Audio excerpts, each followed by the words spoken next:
સંતની સેવા કરવા માટે રોજ જાય અને સંત ચતુર્માસ કરવા માટે એમના ગામની અંદર રોકાયેલા.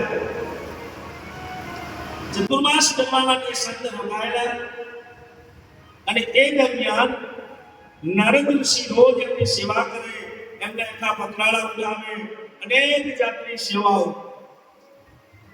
એટલે નારદજીને નાની ઉંમરની અંદર એમને ભક્તિનો રંગ લાગ્યો, સત્સંગનો રંગ લાગ્યો. કેવી રીતે લાગ્યો?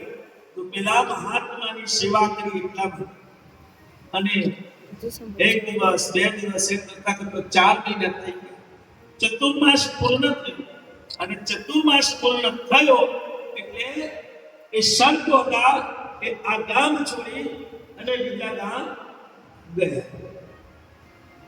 અને ત્યારે નારદ ઋષિ એ સંતની પાછળ પાછળ ચાલ્યા કે મારે તમારી જોડે લાવવું છે, મારે ભજન કરવું છે, મારે પણ ભક્તિ કરવી છે, મારે આ સંસારની મોહ માયામાં પડવું નથી.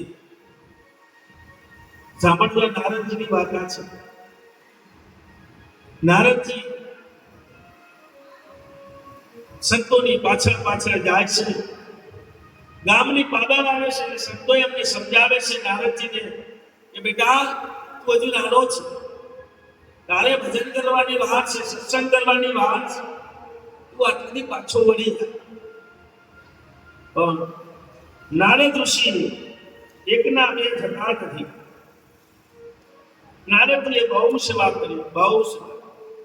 ગુરુજી ઉઠે પહેલા ઉઠી જાય, એમની રૂમની અંદર સાફ સફાઈ કરી દે, ગુરુજીના પગ દબાવે, ગુરુજીની સેવા કરે. આ બધું 4 મહિના સુધી અમને બહુ છે. એટલા માટે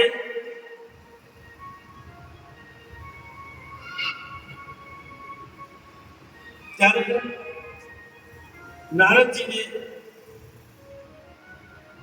એમની માતાશ્રીને વાત કરી, હે માતાશ્રી, કે હું આ ભગવાનની સેવા કરતો, સદગુરુદેવની સેવા કરતો અને સદગુરુદેવ મને મૂકીને ગયા છે. હવે મારે ભજન કરવું છે, મારે ભક્તિ કરવી છે, મારે બીજું કંઈ કરવું નથી.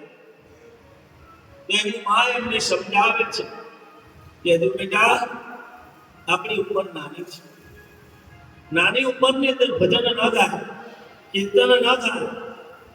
તારે તો આગળ ભણવાનું છે, સંસારમાં જવાનું છે. અને સંસારમાં ગયા પછી જ્યારે એનો સમય આવે ત્યારે સત્સંગ અને ભજનનો આપણને અવસર મળે છે. એ અવસર આપણે પ્રાપ્ત કરવાનો છે. પણ નારદ